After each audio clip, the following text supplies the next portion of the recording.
Hello, Hello, world. world. Hello, Matt. Oh, good morning, Chloe. How are you this morning? Oh, I'm great. How was your Thanksgiving? Oh, my Thanksgiving was just wonderful. Thank you. It was very low key. Hmm. I started cooking at like 11:30. We ate at like 3. I was pleasantly full and sleepy by bedtime, and it was nice. That It was nice. sounds Didn't have to that drive sounds anywhere. nice. Didn't have to drive back from anywhere. Yeah, it was wonderful. How about you? Oh, it was also lovely. It was my roommate and I'm very lucky because my roommate Stephanie is an incredible cook. Nice. And so we had a buttermilk brined chicken. I too had And chicken.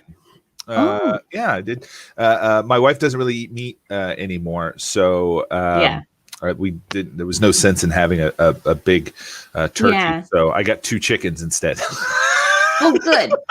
2 chickens. They're smaller chickens. Still less than one whole turkey, I think. I think, yeah, absolutely. And I gotta have leftovers. Like, Yeah. there is no Thanksgiving without leftovers. Like, to me, Yeah. Thanksgiving could just, like, if I could just do that and just have leftovers, like, I don't even really need Thanksgiving.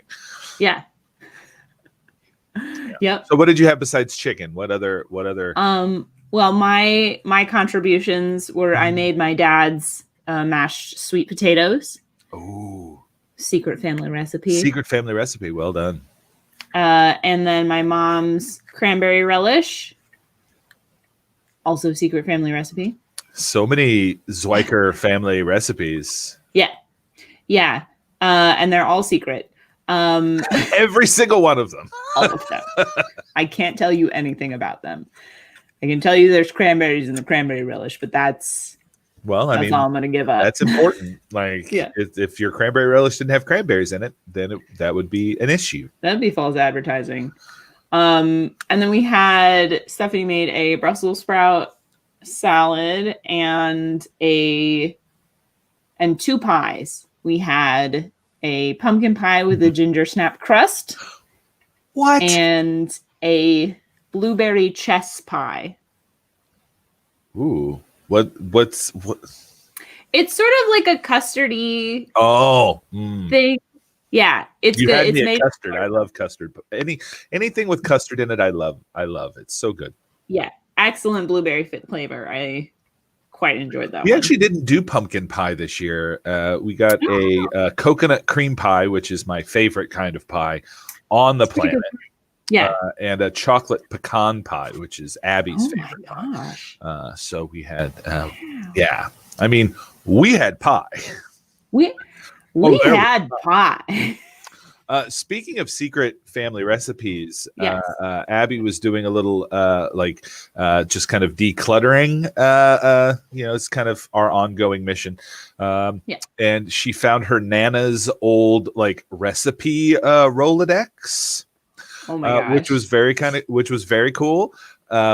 She did a lot of clipping of things, and there's some handwritten recipes in there, but there's a lot of clippings and things.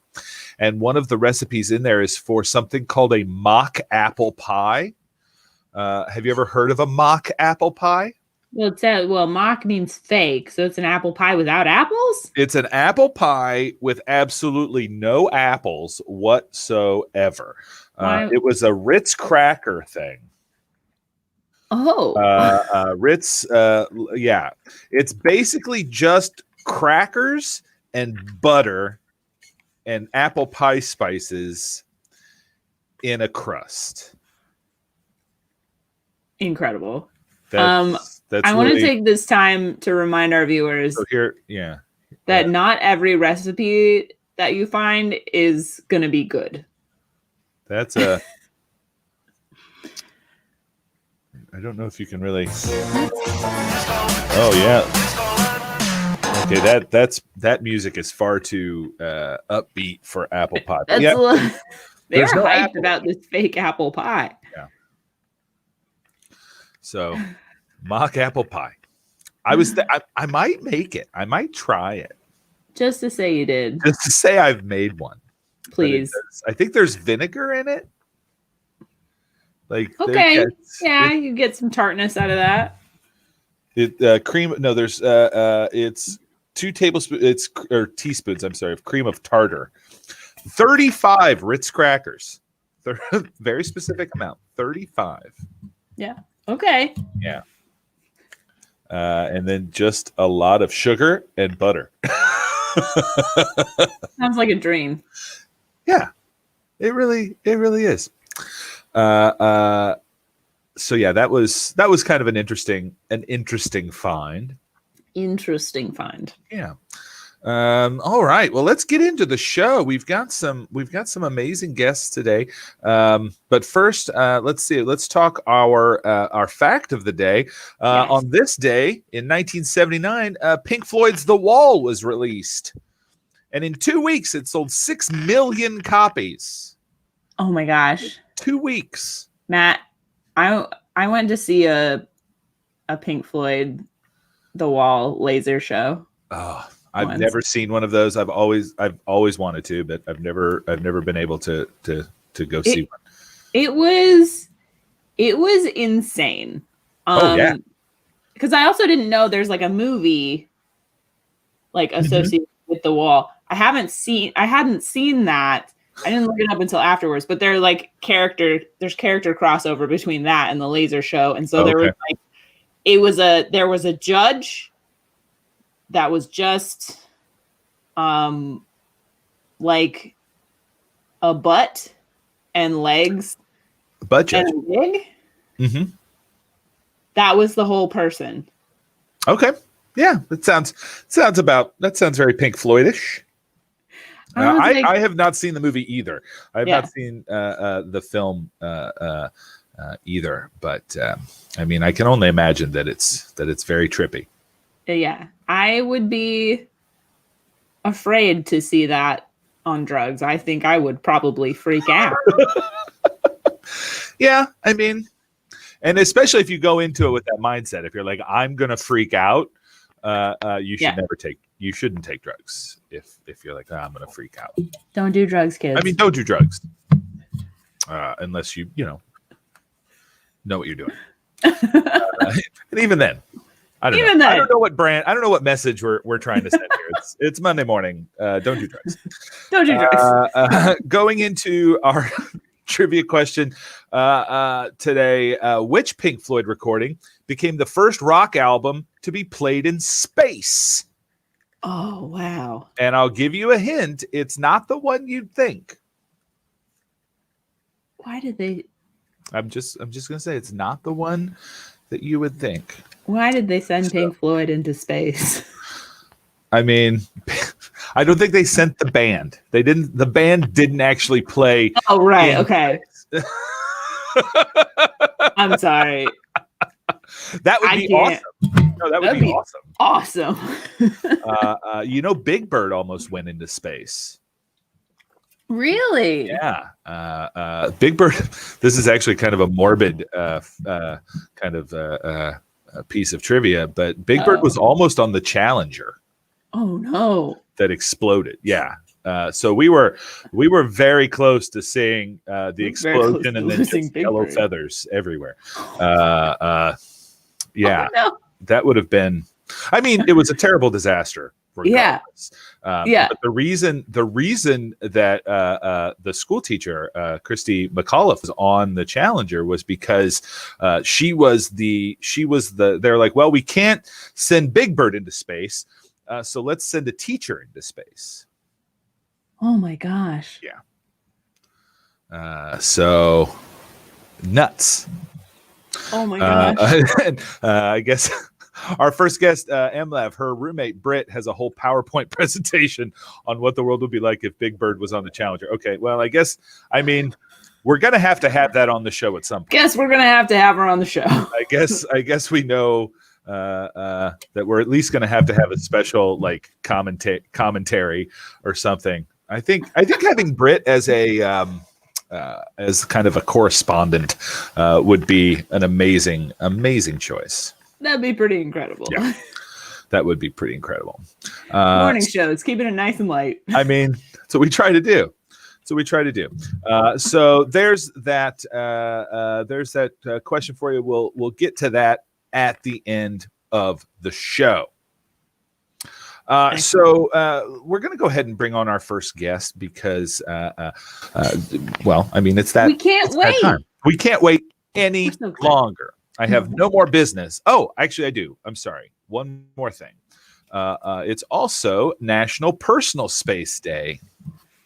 We are crushing that. We're so good 100% at National Personal Space Day. Yeah, I didn't realize this was day. a thing, but it is. And there's actually a very sweet story that is kind of behind it. What I'm going to do is I'm going to put a link in the chat. Once again, it's Mike's not here today. He's on sabbatical. We miss him very much. So I'm kind of doing all the things here. But here is this is it's a website called GiveSpacePeach.com. And this is, he's not dead, Rachel.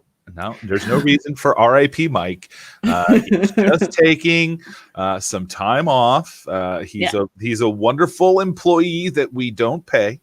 So he's a volunteer. He's volunteer. Does it out of the goodness of the show. No, you guys, we have to stop spreading this rumor. Mike's gonna come back and he's gonna be like, guys. Mike's coming back. My wife has been getting cards and calls. Don't do that. You can't see now. We've just made it worse. Now it's become a thing. Yeah. Well. Anyway, personal space. Personal Space Day. So GiveSpacePeach.com. Take a look. Go and check that out. They have a book that's called What Do I Do with My Hugs is the name of the book. And it's just about, giving heart hugs and like giving people space, which is kind of cool. Yeah. Especially always now. Yeah. I mean, it's a good rule anyway, but always ask before you give people hugs. Yeah. And some people don't like hugs. Some people don't like hugs. That's okay. I personally can't wait for hugs. Oh my gosh. I'm very excited for hugs. I'm going to full on make out with my friends. I just want good to know. Put all of my body onto my friends' bodies. I miss humans. If you're friends with Chloe, just beware. Once this is all over, if you're going to knock at your door and Chloe is there, make sure you set personal boundaries. I will ask first. But if given the green light, it's happening. Like that. Like it's the minute consent is given. The very second. Rachel knows how to take something that is said and turn it into a thing. Like I'm going to get an alert on my phone saying, "Don't forget to put together the memorial reel for next week." All right. So now that we've gone through all that, let's bring out our first guest. She's a wonderful comedian here from the Boston area. She's a very dear friend of the show and the and 2MB Studios as a whole. She's just, you can see her all over the place. She's on Quarantine Action Wrestling. She does a show called The Sleepover. And she also has written a holiday musical called Naughty List. Ooh. The musical. Let's welcome Emily Laverdiere, or MLav, to the show. Hi, MLav. Hi, Matt. Hi, Chloe. Thank you for having me. I'm so not used to saying your last name. Like I just refer to you as MLav all the time. So when I actually have to say your full last name, it kind of trips me up a little bit.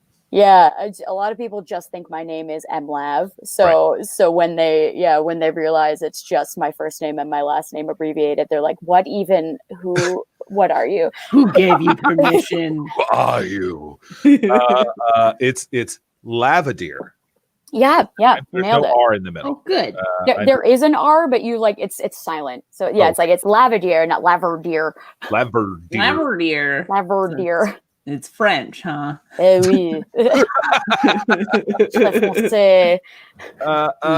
MLav, you've been keeping very busy over the course of the quarantine, as is evident by all the stuff you've been doing with with QAW. Like, you do a ton of stuff with QAW. It's been a godsend. Yeah. Tell us about your quarantine action wrestling character, and then we'll get into Naughty List. But let's talk about your quarantine action wrestler real quick. So my character, her name's Delia Payne, and that's what she does, mate. She deals the pain, and she don't care if you like it or not. Yeah, I love the accent. You've got that wonderful. It's very Don Cheadle in Ocean's 11. Yeah, kind of one of my many inspirations. And it's funny, you have another English counterpart played by Jess Cashin, who her voice reminds me of Derek from the show Derek with Ricky. It's a Ricky Gervais character. Yeah, I feel like we've got we got a lot of the provinces covered, you know, because we have Kane Austin, and she's from an entirely different region. Yeah. So all the accent nerds found an outlet with QAW. Yeah. And you've just kind of created your own map of England with the various accents. Then there's my dear friend Chris, who does the dorsal. Is it dorsal fin? Dorsal fin. Yeah. Who's from Iceland, but his Icelandic accent is very, very Scottish and a little. I don't know. I think there's some Texan in there. I don't know. Yeah, he's a citizen of the world for sure. Yeah. Slamazon's from Bulgaria, but definitely speaks Spanish. Is she from Bulgaria? My God, I can't even keep track. But yeah, there's a lot of heavy accent work. World. Yeah. Fear itself, who's my character that's not been in for a while. He is from the pits of hell. Yeah. And he doesn't have an accent. If he does, it's growl. Hell is American for sure. Yeah. For sure. Okay. So now that we've got the QAW stuff out of the way, we're contractually obligated to talk about QAW. Yeah. Well, we teamed up for Slamsgiving. We did. It was me and Chloe. Her character's name is Deadlift. Yeah. And then my partner Boltard Beshin, and then the Slamazon. It was a reluctant partnership. It was very reluctant. Yeah. But we don't like each other. No. But we respect each other. Exactly. We united under the common goal of making sure that that no twits be taking any titles, you know. Mm-hmm.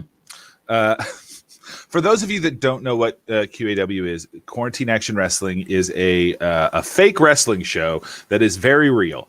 It's a combination of live actors portraying characters that are then given video game avatars by the amazing David Thomas and run through a video game. It's WWE 2K19 is the video game. Mm-hmm. And it's so customizable that it's amazing. Check it out, QAW. You can watch it every Thursday here on 2MB. You can check it out. All the past episodes are on YouTube. It's definitely worth a watch. It's pretty rad. That's not what we're here to talk about. We're here to talk. It's holiday season now. We're not. Yeah. Thanksgiving is over. December 1st is tomorrow. We are in the holiday spirit. I have eggnog in my coffee. Oh yeah. Starting in Thanksgiving, my wife and I keep like a container of eggnog in our fridge until New Year. And we really only use it for like coffee creamer. Yeah, it's perfect. Yeah. I do love eggnog, though. I'm a big fan. Same. Yeah, Chloe, you can't drink eggnog, can you? Oh no, I can. Oh, I thought you couldn't do the lactose. I can't have gluten. Uh, Sorry. So those pies I was talking about earlier, they were gluten-free. Of course they were. Of course they were. Fantastic. So but it is. I have read Oh, go ahead. in the Little House series, at one point they're like working out in the fields and someone brings them eggnog, and the dad of, this is not the main family, this is Almanzo's family. The dad is like, if you give a man as much eggnog as he can drink, he can work in the fields all day. No. You drink that. If you drink too much eggnog, you're not going anywhere. No. Yeah, I mean, you're going somewhere. done. But you're I going to stay feel in one room of the house for yeah. a little while. I feel like the recipe maybe was different back then, but it had to be, right? Because that's not No, I mean, eggnog is field working fuel. no, that was not a good. I I wouldn't don't know that recommend Laura Ingalls Wilder had ever had eggnog. If that's it. Maybe she Yeah. was mistaken. Maybe she thought it was something else. Possible. All right. Anyway, the naughty list. It's holiday season. Yeah, talk to us about. You wrote a musical. I did. Go figure. I wrote it. I co-wrote it with my dear friend Summer Elgindy, and our other dear friend Nathan Cowper. He helped us with the musical composition. It was based on a Boston's Unscripted Musical Project show that we did in December of 2017, and that is a show that obviously is not happening right now, but when it was, it is a fully improvised musical, and we base it entirely off of a suggestion from the audience of a title of a musical. That's the only suggestion we get, and then for an hour we just go ham. Yeah, and hope for the best. I've seen Bump a couple. I've had the privilege of seeing Bump, and they are an amazing group of people. And the fact that they can just come up with the musical, like a through line and everything, is very impressive. It's a trip. It's always so much fun, and I miss everyone so much. In 2017, we did it was like early December, and the suggestion of our musical, the title was "Who Spiked the Eggnog?" And fortunately, we did record this show, so it went for an improv musical. Like, there's always going to be like little cracks in the plot or whatever, yeah. but like for an improv musical, like it was like pretty cohesive. And Summer and I just thought, we could take some themes from this and just turn it into an actual written musical, and we did that. But we changed it. We changed the title to Naughty List the Musical. Oh, I love that, and that's not. It's not the first time. It's not unheard of for that to happen. You're familiar with 25th annual Putnam County Spelling Bee? Yeah. One of my favorite. Like, it's such an amazing musical. But that musical was born out of improv. Like, those were all improv characters that they were doing, and then they kind of wrote this musical around it. It's such a cool. One of the characters is almost fully improvised throughout the show, and I was the vice principal when we were in it, which is the one of the non-singing roles of the show. Which is, I was like, no. I mean, I got to sing a little bit. But, it's mostly just me giving the words to people, and then treating it like a real spelling bee. And it's so much. It's amazing when you can take something that's improvised and then like flesh it out into something written. Oh, that's so cool. Talk to us about the process. Like, when you all got together and watched the tape, like how quickly did it come from there? Oh shoot. So Summer and I got together in I want to say it was like late spring, early summer of 2018. And we got our hands on the video, and we watched it, and we spent like the summer writing the script, and we pulled characters that we liked and wanted to keep, and then we tried to like structure around that, because there were certain things from the improvised show that we definitely wanted to keep, and then other things we thought we could probably like play around with and expand upon in another direction. So we did keep 3-ish of the main characters that appeared in the show. There was this one elf character that we kept. There was the daughter of Santa Claus. I think in the improvised show, her name was like I don't know, Vanessa or something, but we changed her to Angelica in the written show. And her whole thing is that she, like, you know, she's the daughter of Santa and doesn't get as much attention as the rest of the kids in the world, and she's mad at Christmas and her dad. And Santa, Yeah, that's fair. yeah, it's, you know, that's a struggle. Yeah. I think it's tough being the daughter of Santa. Yeah. And she made that quite clear, and she wanted Christmas to die, which is a line in one of her songs. And Santa is, to put it lightly, very drunk all the time. I think drunk Santa is my favorite. Peak Santa. Yeah, it's peak Santa. Oh, it's. Yeah. I casually mentioned at some point in the improvised show that that I wasn't wearing any pants. So in the scripted show, Santa just wears like reindeer boxers. I was in a that's such a great detail. Yeah, I was in a Christmas musical a couple of years ago with the Gold Dust Orphans called Nightmare on Elf Street. Oh yeah. And the Santa in that was a combination of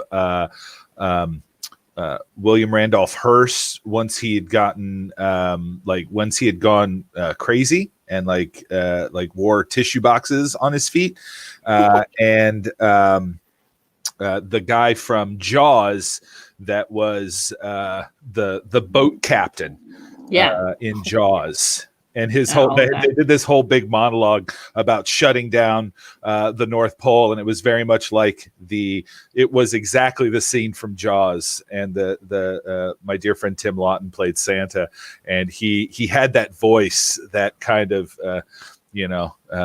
cape fisherman kind of voice for Santa, and it was, y'all know me, and it was, I was like, oh. Yeah, it was great. I love Crazy Santa. That's it's definitely the more fun variation to play. Yeah. Our Santa in this musical, he drinks to forget because his past is very troubled. You see, he did some bad things to become Santa.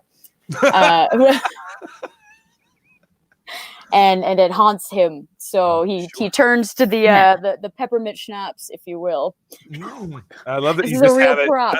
Oh, okay. That's not an act. That's not a full bottle of peppermint schnapps. Like Emma just has it next to her. It's 10 o'clock in the morning. That's all right. It's personal space day. What else? It's holiday season, Matt. Come on. Now to December 31st. So, Emma, do you have a couple of songs from the show that you would like to share with us? I do. I was gonna share two. I was gonna share the main elf song, but I realized it's the one that we don't have like a good karaoke track of. However, I do have Santa's song, so I will be sharing that with y'all if you'll indulge me. Oh, we'll indulge. We will. Well, all right then. Let me just get ready. Oh, we have costumes. I love it. It's not my full costume. It's just Yep. Leave your pants on. Santa. Yeah. I did think about putting the boxers on, but this is not conducive. Yeah. All right. So this song is called Father Christmas. And it's Santa pleading his case to his daughter, trying to tell her just how hard it is being Santa. So here we go. I'm going to be doing my own backup. Normally I have an elf chorus, so I'll be doing everything right now. Okay. All right. I hope you guys can hear this track. If not, oh well. Perfect.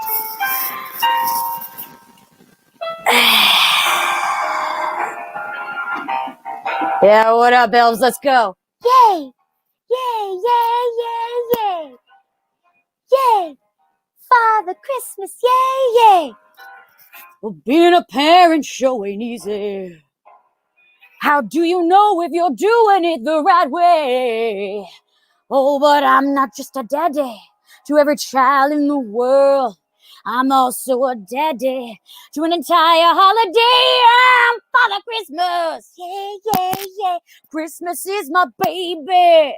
Baby. Oh, I'm Father Christmas. It's the reason I drive my sleigh. Sleigh, Papa, sleigh. Working hard to keep my baby perfect. For what seems like an eternity, I'm losing sleep watching y'all while you're sleeping. It's a labor of love, this Yuletide paternity. I'm Father Christmas. You know it burns deep in my soul. He's got soul, breaks the heart of Father Christmas. Break anytime I got to give you coal. Nat King Cole. There's a darkness to being Santa that nobody could ever know. So dark it even haunts me when I see Rudy's nose aglow. It ain't all bright and happy. In fact, it's quite macabre. Haunts me each day the choice I made to end up with this job. So hard keeping babies happy. I can fill them all with glee, like my one and only baby. Biologically already lost a mama, and it kills me deep inside. Gotta sack up quick, show my baby girl how she fills me with such pride. I got a plan, cause I'm still the man, in y'all I will confide. Tell you later though, now I gotta go. End of musical aside. I'm Father Christmas. You better watch out, I'm watching you. You, especially you, big good babies for Father Christmas. Wanna send nice gifts down your flue. Father Christmas. Everything is gold. Big babies for Father Christmas. Oh, it's so hard being Father Christmas. So many kids, I hate to let them down. But check it. You best be nice. Better check yourself twice. 'Cause your Daddy Claus is coming to town. Father Christmas out, y'all. Oh, so that good. is one. That is, yeah, exactly. Mariah. Who? Mariah. Who? Yeah. Mariah and I are very close. We're very close friends. She was only on the naughty list once. What did she do? It was when she did that concert and she was like speaking poorly backstage to her handlers. Oh, Mariah. Oh, what a beautiful train wreck that was. Wasn't it though? Such a fun number. And like I can see the elves behind, like just listening to the song, I could see the elf chorus behind you. Oh yeah, they have such choreography. They had a little like joke bit toward the end there, and I was like, geez, I can't do this part. I'm just gonna riff. I also noticed, and this is a little off topic, and I apologize, but I noticed when you did one of your dance moves that there is a Golden Girls fan behind you. Oh, this whole thing? Big fan. It is a big fan. I love that so much. Thank you. I love these ladies. This was a Christmas gift from I think last Christmas, maybe 2 Christmases ago. Oh, that's fantastic. So good. So hopefully, like we're hoping to we're in talks of getting some of the naughty list onto 2MB around the holiday season. So keep an ear to the ground for that. Do you have one more? Do you want to do one more? We've got time if you'd like. Oh, we do. We have time. Let me see. I could do naughty thoughts. The the backing track is literally like you can hear me on it screwing up. I could fudge my way through naughty thoughts. Let's do it. Let's do one more. Once again, for those of you just joining us, MLav here is doing some tunes from her hit musical. Hit. I'll say it's a hit. Yeah, absolutely. I think so. Naughty List, the musical. So tell us about this track. Okay, so this track, I'm just gonna pull up the little backy tracky here. So this one, there it is. So this one is sung by the robot talking to you. Was that a robot? Yeah. That's me accompanying myself. So this is sung by the character of Noelle, last year played by Lauren Chapman, and in the first iteration played by Mish Whitaker. And so Noelle is an elf who, loves Christmas as every good elf does, but she starts to have what is considered among the North Pole as a naughty thought. Which is any thought that could stray from the main purpose of an elf, which is just making choice. But she just has one simple wish, and she just wants to see the world. She wants to see the children open their gifts that she made. She made those. Santa just gives them, and and so awesome. So this is called Naughty Thoughts. Naughty Thoughts.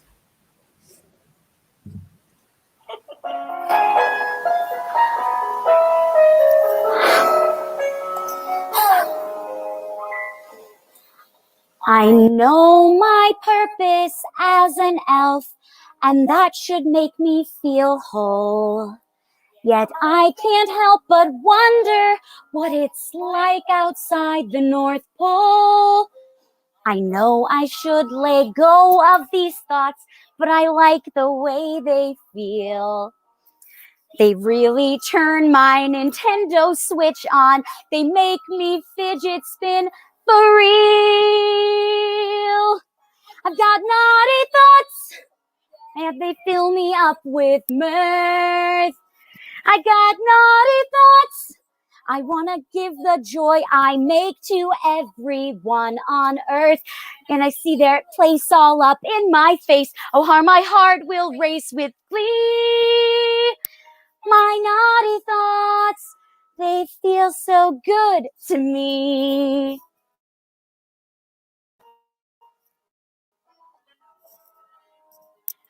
I wonder how magical Ghana looks around this time of year. Oh, here's where the track screws up. And what about Jamaica? I'll bet they get twice as much snow as we do here. I'll dance across each and every rooftop, but quiet as a mouse. If I look out a window in Alaska, would I see Russia from that house? I've got naughty thoughts playing the world. I got naughty thoughts. Yeah, they make me sweat. They leave my ribbon dancers twirled. Yeah, I'm backing myself up. In my head someday, I'll see Paraguay and Argentina. I can't Kuwait. My naughty thoughts could be actions that'd be great.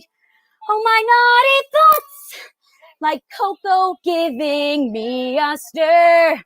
Oh, my naughty thoughts, I'm leaving gifts under a Douglas fir. In Madagascar, I'll leave a Hot Wheels car, slime kits and unicorns in Hong Kong. Lovely naughty thoughts, they leave me tingling all year long. Oh, my naughty thoughts, I shouldn't have them 'cause they're wrong. So my naughty thoughts, they exist outside my head, just in this song. No one would understand my need to see Sudan.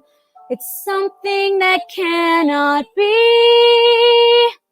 So my naughty thoughts, they're just for me.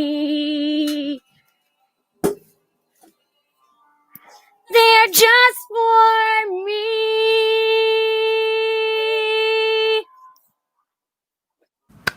Big finish. So good. Big finish. Oh, excellent choreography. Oh, yes. And as Heller Good mentioned there, concerned about her understanding of geography. She doesn't go anywhere. She doesn't know. Yeah. It's North Pole. Never left the North Pole. Emlev, that was wonderful. I can't wait to hear more of these tracks and get into this musical. So hopefully we can I mean, we can't do it live this year, unfortunately, but we if all goes well with this little thing we got up our sleeves, you'll at least get to hear the finale number and maybe something else. Oh, I love that. I love that. So Emily, thank you so much for joining us today. Let's see here. Let's normally this is when Mike would throw up. There we go. Throw up the not actually throw up, but throw up the Twitter information there. So look up Emily Mlav there, Notorious Mlav on Twitter. You can also catch her on QAW this Thursday and The Sleepover every other Saturday. Yeah. Wonderful. Have a wonderful rest of your day. Thank you, Matt and Chloe. This was fun. Bye. Take care. Bye. Fantastic.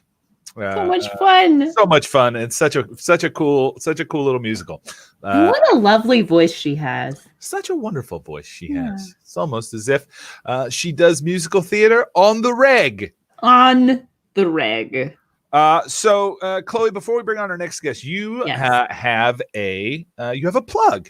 Yes, I do. So we wanted to plug some local businesses for your holiday shopping. And I wanted to plug Gather Here in Cambridge.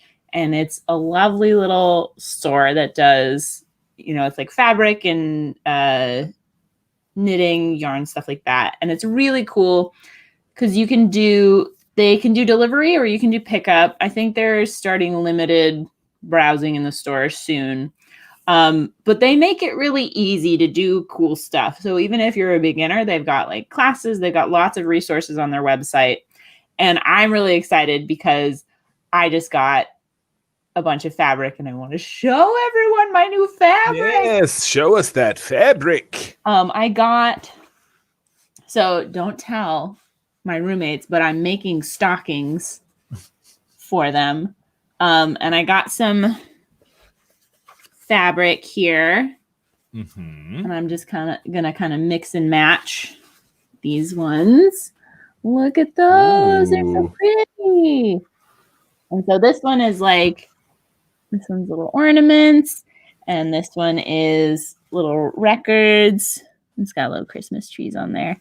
And this is one of my favorite fabric companies, Ruby Star Society.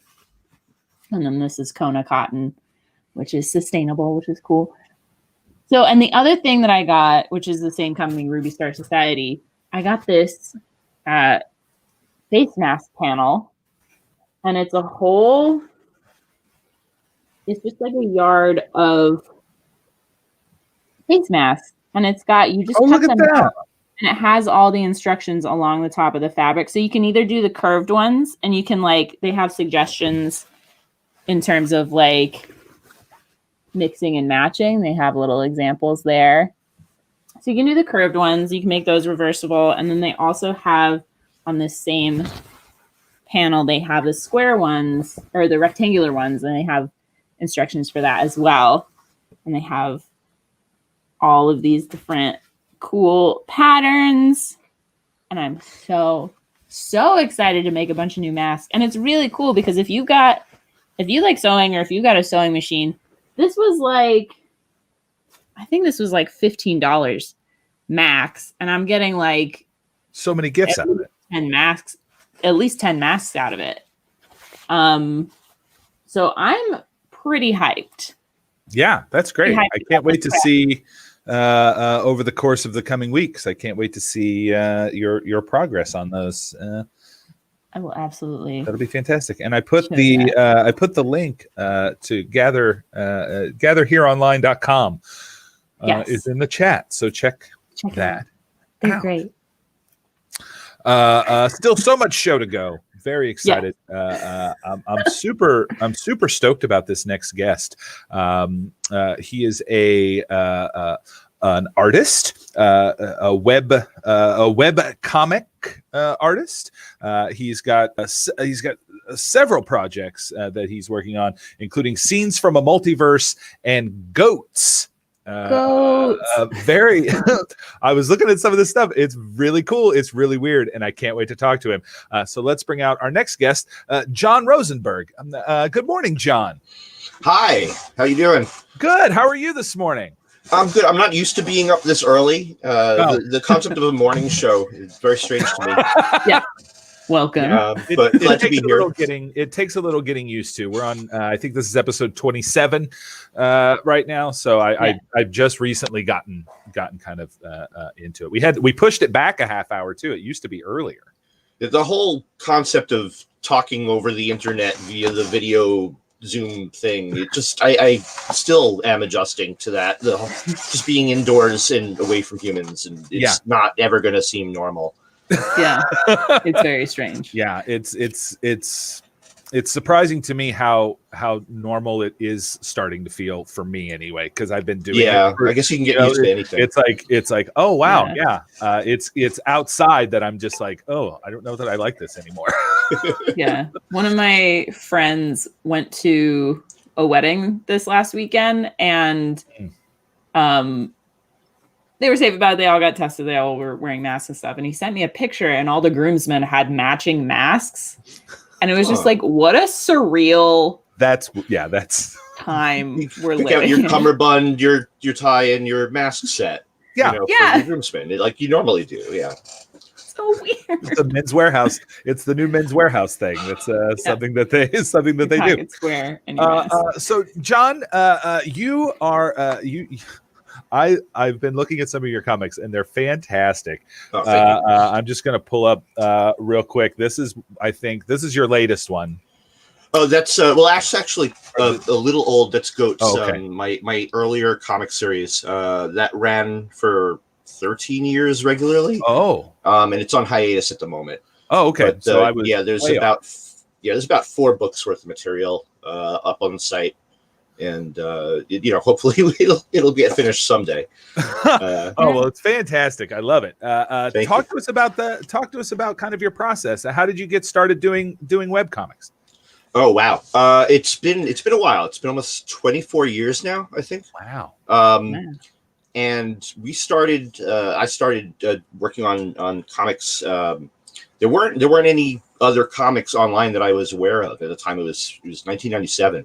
Mm-hmm. And I had learned some HTML in my previous job, and was playing around with that, and ended up putting up some prototype comics on the 5 megabytes of web space that I got with my MindSpring dial-up account. I think it was at the time. And we'd just been messing around with it and showing it to our friends, and Yahoo stumbled across it and picked it as one of their cool sites of the day. So after that, I had an audience, and it was never something I intended to kind of make my living, but kind of just ended up that way. From there on, we had this audience to play with, and it was like, let's see what we can do with this. Mm-hmm. And just kind of grew and grew out of control, and here we are. That's fantastic. What would you say some of your like inspirations are? Because it looks like you're super into. Are you super into sci-fi? Yeah, I love seeing things through a science fiction lens. Mm-hmm. I think it's a really useful tool, especially if you're doing any kind of material about politics or societal issues or anything that people can relate to. Right. If you can abstract it through science fiction, you can talk about difficult concepts in a way that maybe people would be able to think about it in a way that they weren't able to before because of all the baggage associated with the real example. But here in this fictionalized example, we can, we can get rid of all that and just talk about the pure issue, So I don't know if that makes sense, but yeah. Oh, absolutely. One of our in the chat, we've got a request. Raj Andelman, who because she booked you on the show, is wondering if we can start calling you the Godfather of webcomics. I encourage that. It's actually better, but they've been calling me, so I like that. Yeah. Oh, that's good. What would you say some of the stuff that you've that you've watched, or like some other medias that have kind of inspired your work? Wow. Well, we got to go with Star Trek right off the bat. I was going to say, are you Star Trek or Star Wars? Yeah.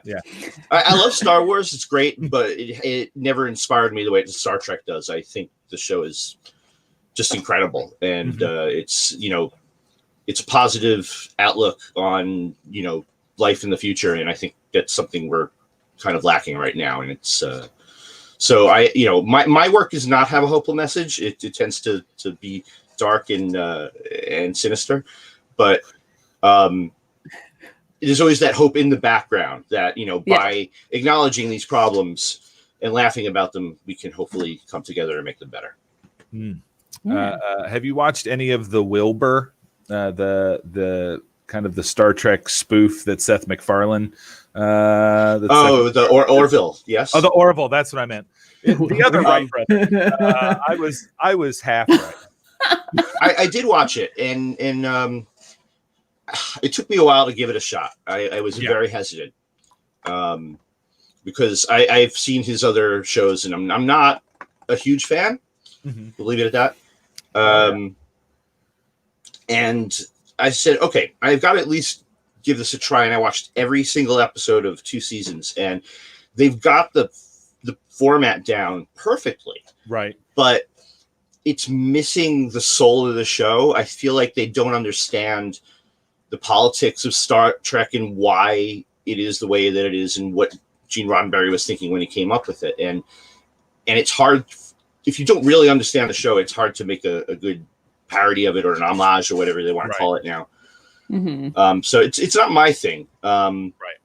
I would say the fact that you watched every episode that's quite a chance. That's quite a chance. I got through the first half of the first episode, and I was like, yeah, I'm not into this. Well, that was what happened like the first 3 or 4 times I tried to watch it, and eventually I'm like, all right, you have to give this a chance, because otherwise you can't talk authoritatively about it. You can't shit talk this if you haven't seen the shit. Right. So. It's not like Spaceballs. Like Spaceballs in my mind was the perfect like science fiction kind of like spoof. Mel Brooks did such an amazing job with that. I mean, it's Mel Brooks. He's gonna do great. We have another question. Raj is just full of the questions, and I love them. Have there been any webcomics that you've done and you've been like, oh, this is the darkest thing I've done?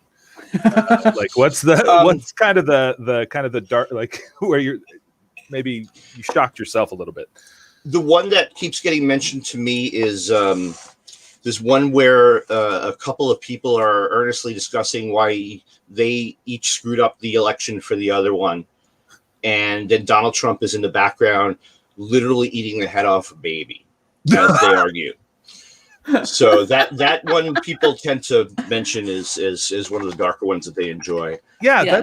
that's a little on the dark side. It's good, yeah. I mean, you put eating a baby in the background. It's hard to come up with stuff to shock and amuse in an environment where everything is so shocking and non-amusing. Really. Yeah. We've been a little desensitized lately. You have to stretch it, or you have to come up with a new approach. Otherwise, it doesn't quite work the way that it did. Yeah. So I'm trying to find the comic, but it's not coming up. What have you been working on most recently? One of the projects that I've been working on as I've been doing Scenes from a Multiverse, which is the current comic, and that's mostly topical material, one-offs.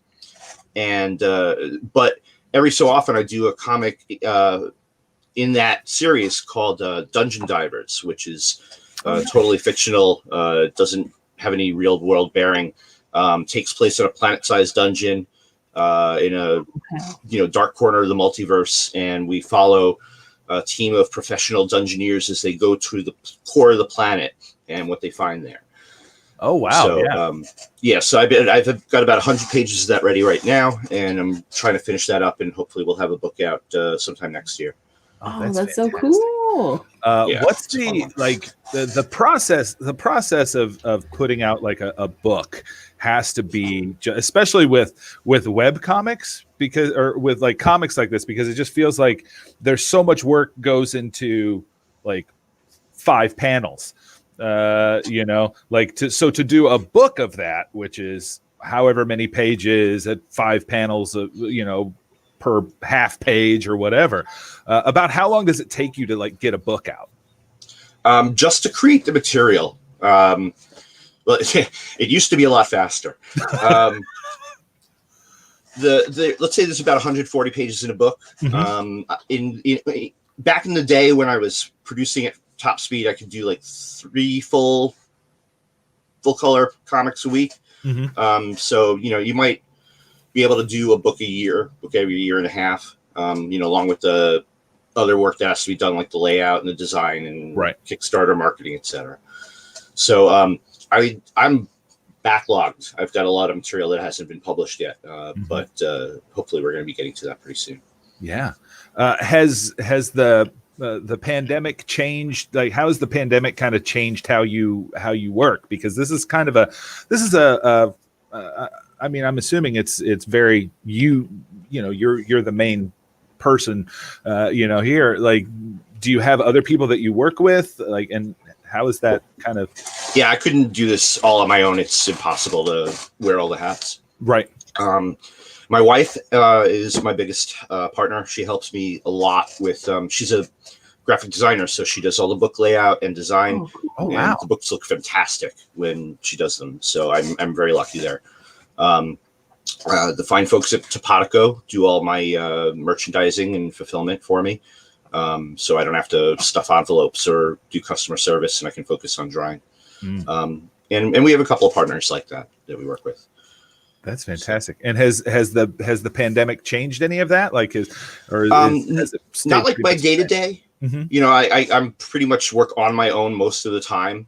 But now I've got my kids home, who are doing remote school. So I'm up and down all the time dealing with them.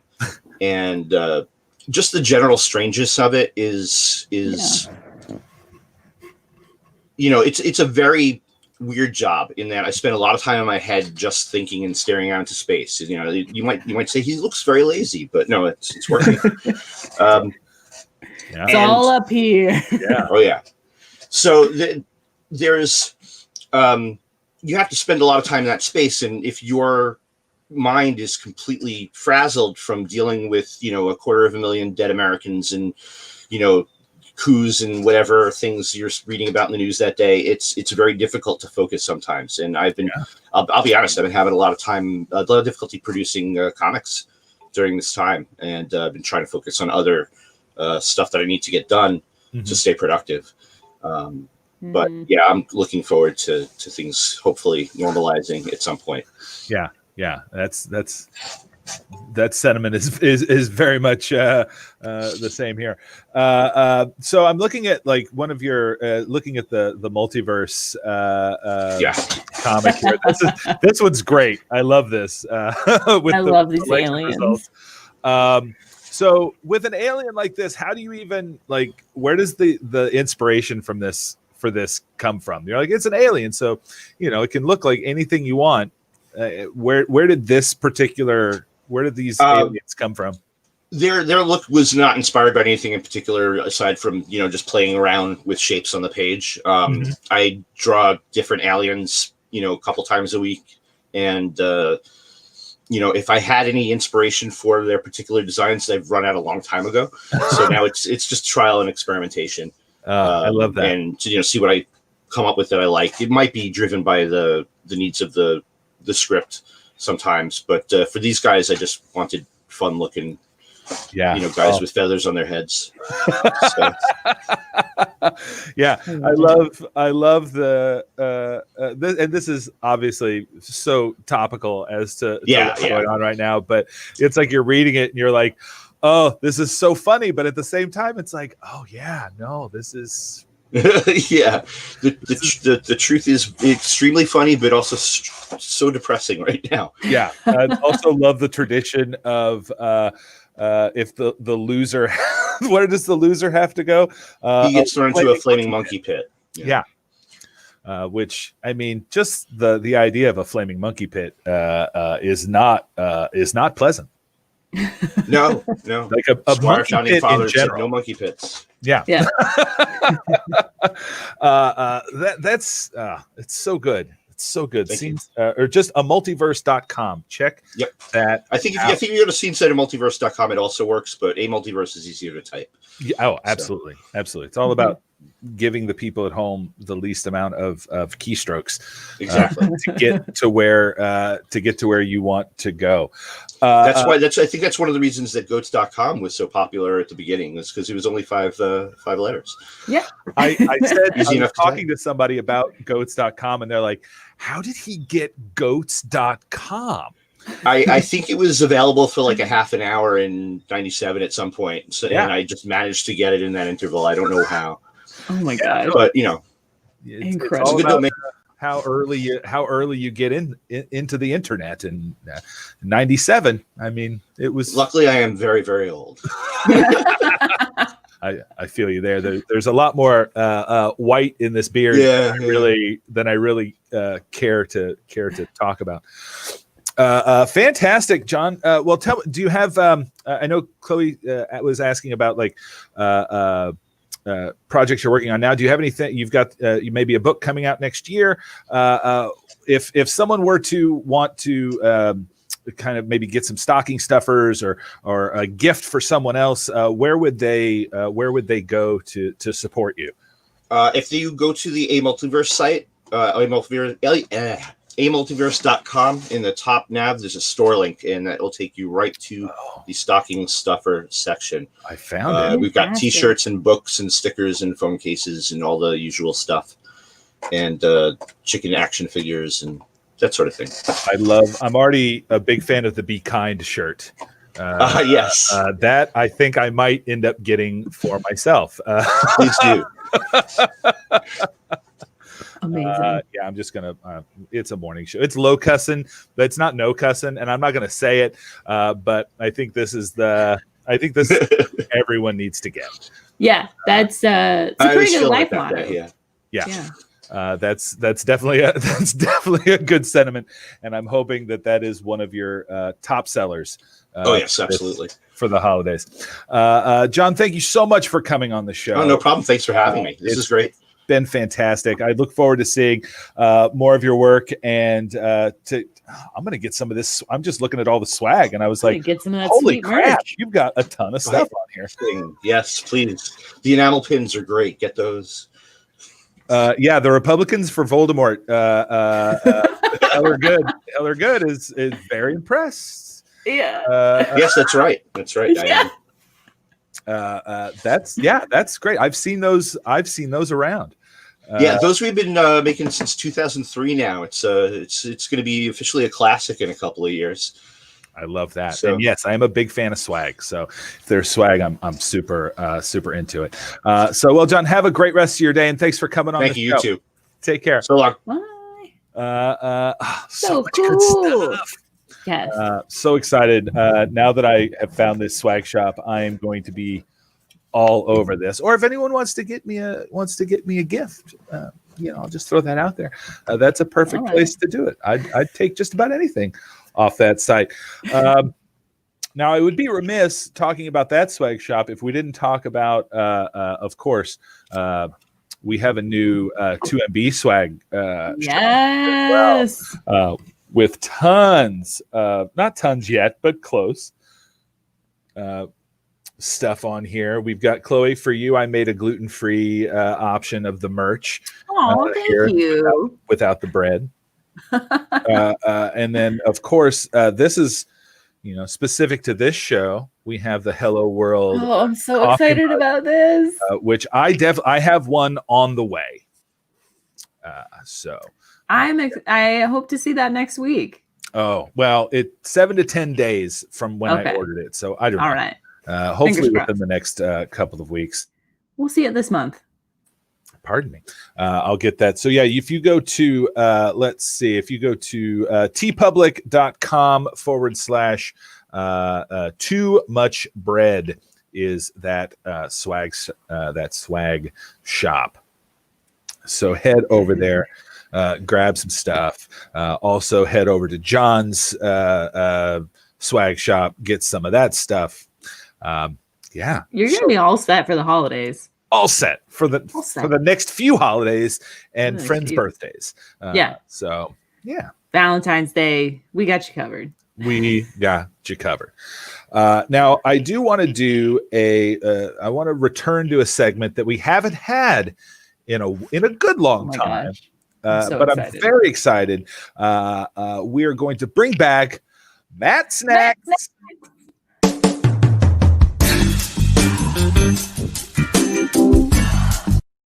Yeah, that's that The groove. groove music that can also be found on the 69 Minutes of Sex With Me show. I love that. I love Perfect. that track. So I went to Trader Joe's. I do the family shopping. Mm-hmm. So I did my Trader Joe's run on Sunday, yesterday. And turns out after Thanksgiving, like Trader Joe's is already my favorite place. Yeah. But throughout like November and December, the holiday season, Trader Joe's bumps it up a notch, like nobody's business. And I got a little crazy. So I got some new stuff, and I want to show you. Pardon me. Please. Let's see. Do you want to start off sweet or savory? Ooh, let's start off savory. Savory, wonderful. So this is called the Step Up to the Snack Bar Mix. My green screen. Yeah, there we go. Step Up to the Snack Bar Mix. This is this stuff is like it was everything in my power to not just house this container. I want to show you. I want to let's see here if you can see the inside the bowl here. You've got sesame sticks, you've got cheddar crackers, you've got honey roasted sesame sticks, chili lemon corn sticks. Oh my gosh. Honey mustard pretzel pieces, which is one of my favorite things in the world. But yeah, this stuff is ridiculous, and it's called the Step Up to the Snack Bar mix. Incredible. Yeah, fantastic. So you can put it in a bowl. You can just eat it right out of I just eat it right out of it. However you want to eat it is fine with us. Then on the other end of that, you're like, Matt, I love snack mix, but I prefer my snack mix to be, sorry, my chair keeps falling here. I need to fix that. I like my snack mix covered in chocolate. Yes. Well, of course. I mean, who doesn't? Who doesn't? This is an upscale interpretation of when the pretzel spilled into the goldfish bag. Yeah. I'd like to think that that's maybe how it was created. Yeah. It was at a YMCA, and somebody, the king of pretzels, spilled into the Duke of Goldfish's bag. Yeah. You got my pretzels in your goldfish. You got my goldfish in my pretzels. Exactly. That's how it happened. Exactly. So, but yeah, if you want a good like trail, it's not even a trail mix. It's a candy mix. I present for your consideration Trader Joe's Jingle Jangle. Jingle Jangle. Besides the amazing name, this is a combination of first of all, it says Yeah, listen to this. Just listen. Okay. All right. Listening. That's the So good much stuff. jingling and jangling. That's the good stuff. Right? Oh, I love me some jingle jangle. This is this is bite-sized, dark and milk chocolate covered salty sweets. There are milk chocolate candies like M&Ms. Mhm. There's dark chocolate enrobed. It says enrobed. JoJo's cookies, which are like the Trader Joe's Oreos. They got whole cookies in there. Well, they're bits of Miniature cookies. they have milk and dark chocolate mini peanut butter cups in here. Both milk and dark chocolate covered pretzels, as well as dark chocolate covered caramel corn. Yeah, That's everything you could ever. it's everything want. you'd ever want in a Candy mix. In a candy mix. Yes, so that is the jingle jangle. Amazing. Amazing. Yet again, something that I have to not I should really only buy this once. Otherwise, I will eat an entire tin over, couple. Now, if you want to mix your sweet and savory, which I know is a wonderful way to do it, my final Matt snack offering is the trio of almonds. This is just a dent in what Trader Joe's has right now. This is all just a dent. I'm hoping that throughout the course of the next few weeks, I will continue to buy more of these things to show you all. But Matt snacks for days. Matt snacks for days. So this is, as you can see, let's see there, caramel coffee almonds, sesame honey almonds, and roasted and salted almonds, all in a 3-part harmony. And this is, look at that. Ooh, that's beautiful. No, one fell on my keyboard. I have to Guess you gotta eat it. No, I don't. Oh, that hit a button. Yeah. So this is Matt snacks. Incredible.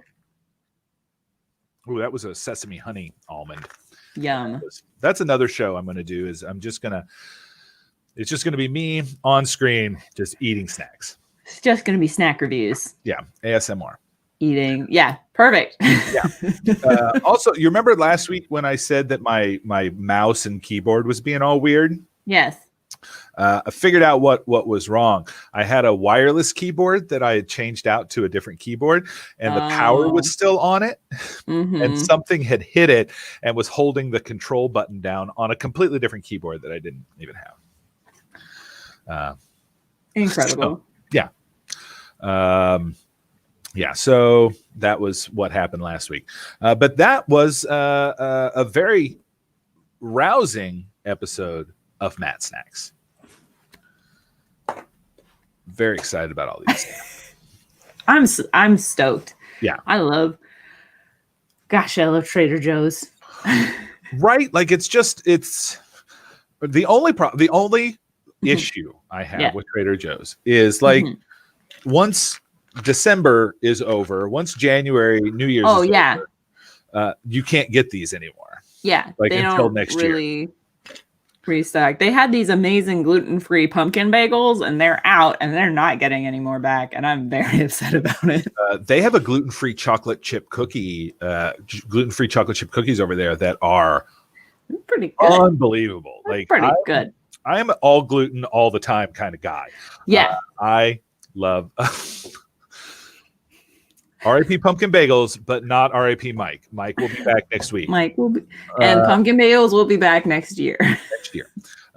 So the only thing I can think to do is before New Year's, I have to buy like 7 of these. Yeah, and just stock up. They're packed and they're they'll they're sealed. Yeah, there's no like milk product in that's going to make it, or like raw egg or anything that's going to make it go bad. So I'll just have a cabinet just raw eggs and almonds, a classic combination.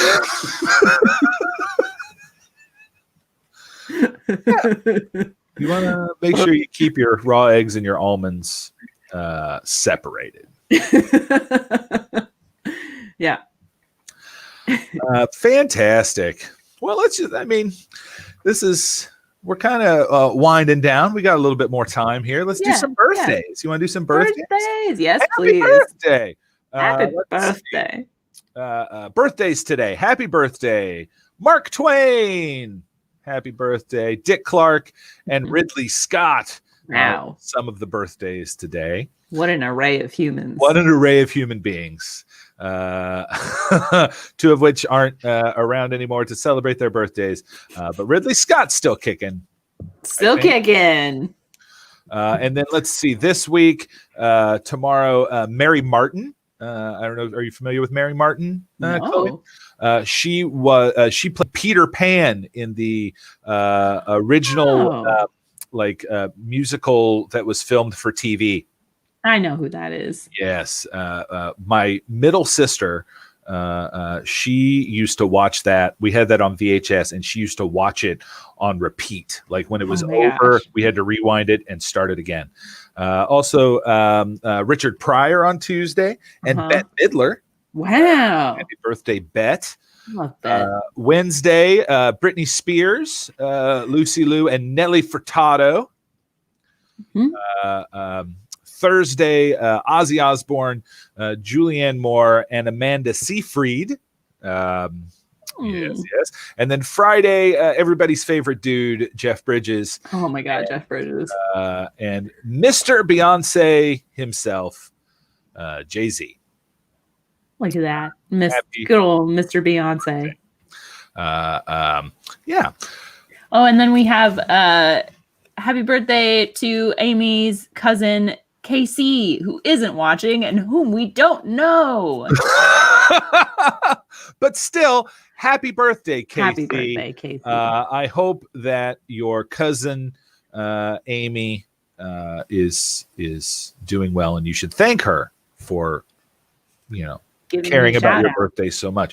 Yeah. If there's any more birthdays that people that out there, put them in the chat. We'll give them a shout out. And you know what? If you want to send us birthdays, if you have somebody that you want to give them a shout out to the show, just shoot us an email to that's too much bread @gmail.com. That's too much bread @gmail.com. Yeah, and that's two with OO. So here, let's see here. Normally this would be the time when Mike would, put that in a banner while I was talking and put it up, but I can't type, there we go. That's too much bread @gmail.com. You can send us those birthdays. Let's see here. Well, I think we need to get to the answer to that trivia question. I am dying to know. What? Yeah. What? So let's talk about that. So the trivia question today, for those of you just joining us, were which Pink Floyd recording became the first rock album to be played in space? And it's not the one that you think, because that would be not. It's not Dark Side of the Moon, which would be the good one to play in space. Was not The Wall. It was, in fact, let me pull it up here. It was, in fact, Delicate Sound of Thunder was the album that was played in space. And interesting choice. I know, right? And the story behind that is, and it makes sense when you hear the story. So it was 1989. And Russian cosmonauts took this album with them to the Mir space station. Yep. The reason it wasn't Dark Side of the Moon is because Delicate Sound of Thunder was the only one of the albums that was officially released in Russia. Oh. So it was. We can thank the Russian cosmonauts for taking Pink Floyd to the stars. If there's one thing I know about Russians, it's that they love Pink Floyd. Yeah. There's one thing. If there's one thing.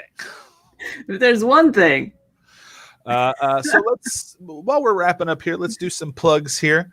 Don't forget, please follow, subscribe the channel. It really helps out. Also, as a little gift to you, if you want to send coffee as a gift, people love getting bags of coffee in the mail. You can go to Red Barn Coffee Roasters. redbarncoffee.com. You can do all your shopping, and then when you're checking out, type in the code Hello World, and that'll save you 15% on your order. And they ship anywhere in the country, so you can send it anywhere. And if you're in Massachusetts, you'll most likely get it next day, or at least within a couple days. Red Barn Coffee Roasters. People love getting bags of coffee in the mail. Yeah, that's their new thing. Right now I'm drinking, I believe it's the pumpkin chocolate chip flavor, which is wonderful. It mixes well with eggnog. But they also have, I love it. But they have other things in there too. You can get, they've got like little, the K cups. They've got chocolate bars. They've got really cool like tin mugs and awesome travel mugs. All kinds. I love a good tin mug. Right? Who doesn't love a good tin mug? I feel like the more we say it, the more it becomes a thing. Tin mugs. Favored by prospectors everywhere. I got some of those like camping mugs for when I went camping a few weeks ago, and they're wonderful. Like they're so cool to like. You can put your oatmeal in there and stir it up, and it's just like a metal cup, and I love it. Perfect. So that's our show today. Stick around. We've got so much good programming today. Of course, we've got our Monday night lineup starting with That Sounds Right. And then followed by Poof, Run On, and then finally Genuine Nonsense with Kelly McFarland, which is another show that I pretty much am. I produce Kelly's show and run that, but I pretty much will be online all evening. So come and hang out and see stuff. We've got so much programming throughout the course of the week. Shows like we're up to, I think, like 25, 26 shows. Rachel, what's our show count right now? What is our show count? She usually is just right on it with this. So she's going to have a show count for us. I think we're between 25 and 27. Yeah, I think it's 25. Yeah. So that's and that's all since July. Like we've been working hard to entertain people and give people a good outlet. So it's been wonderful. We're really enjoying it. Let's see what else is coming up this week. We've got let's see, Boy Detectives and Interesting Points tomorrow. Wednesday's turned into our Maker Day. It's like a Maker's Day, which is fantastic. Make music with Kenny Gray, or Kenny Makes Music, or you'd think I'd know the name of this show. But it's wonderful watching. Either way, Kenny is making music. It's true. And he does it all in his studio. It's so much fun to watch. That's definitely one to check out. Chloe, what's going on with 3 weeks courses?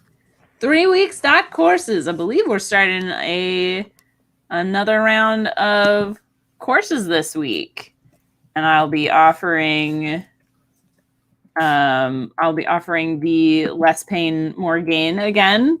I've heard that was a wonderful. Was it? People seem to like it. Somebody I know took that class. Yeah, Ryan Daly took the class, and he had nice things to say about it, so it was pretty cool. Yeah. Also, we've got a new show on the channel that this will be their second show this Saturday at 10 o'clock. It's called Tall Tale Short Tale, and it's such a fun show. We don't really have a storytelling show. Yeah.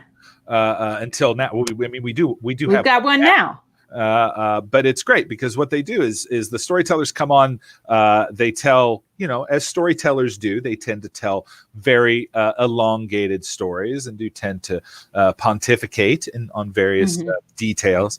Yeah. But our hosts, Bella and Nora, Bella's in the chat right now. Shout out to Bella. Good to see you. We're just here to lift other people up. That's what we're here for. Yeah.